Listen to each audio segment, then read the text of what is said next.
Hi, my name is Sheila Bruno, author of Wife After Prison Caught in the Aftermath, and I help individuals understand that a prison sentence doesn't have to be a life sentence for mental health problems. We often talk about prison reform, but rarely as it relates to families and personal relationships. We do not talk about how it's mostly women and families who carry the weight of their loved ones being locked away. It's usually women who must maintain the home alone, find a way to visit the incarcerated loved one, explain to the children why that loved one is gone, and at the same time go without. In the case of being a wife, physical intimacy. And I do not just mean sex. But what happens when the loved one returns home? Is the relationship that was cultivated in prison, is it healthy enough to survive on the outside? Is the formerly incarcerated person mentally healthy enough to maintain relationships? I received a message from a wife and she said that my husband has been released after serving 2 years and I need some advice. He's very aggressive now to the point that I don't want to be around him. He's confrontational and seems to want to argue about every little thing.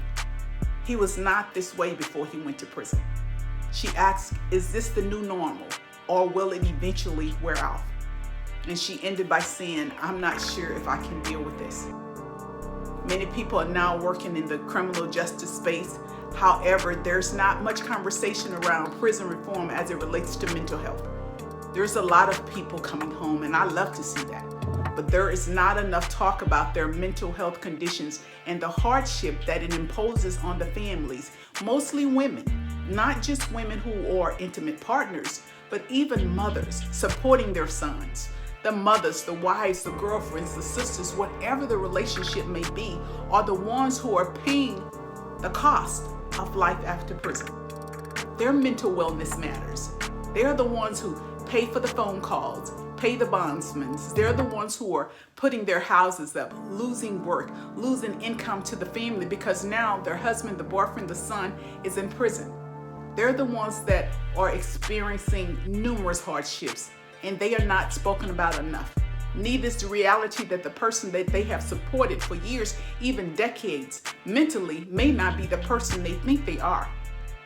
This is why I wrote my book, to shine the light on the experience that does not seem to make the top 10 list where prison reform is concerned.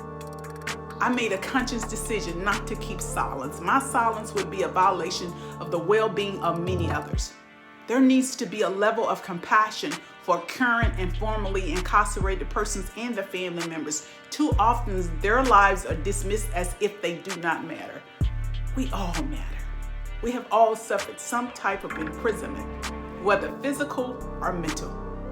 When reading my book, I want people to seek to understand, not to deny the effects of prison. And also because I decided to write about our relationship's uglier side, I wanted people to see life's reality after prison, what relationships looks like after a prison sentence. I live not in regret. But the one thing I wish I would have done before entering a relationship with someone who had been incarcerated, I wish I would have had the knowledge that I have now. Counseling beforehand would have been top priority and a prerequisite before marriage. If we would have had foreknowledge of trauma and the stain that a prison sentence leaves, we may have had a different outcome. So I highly recommend therapy, both individually and together. Mental health is as common as a common cold, but why aren't we treating it as such? Seek to understand, not to deny the effects.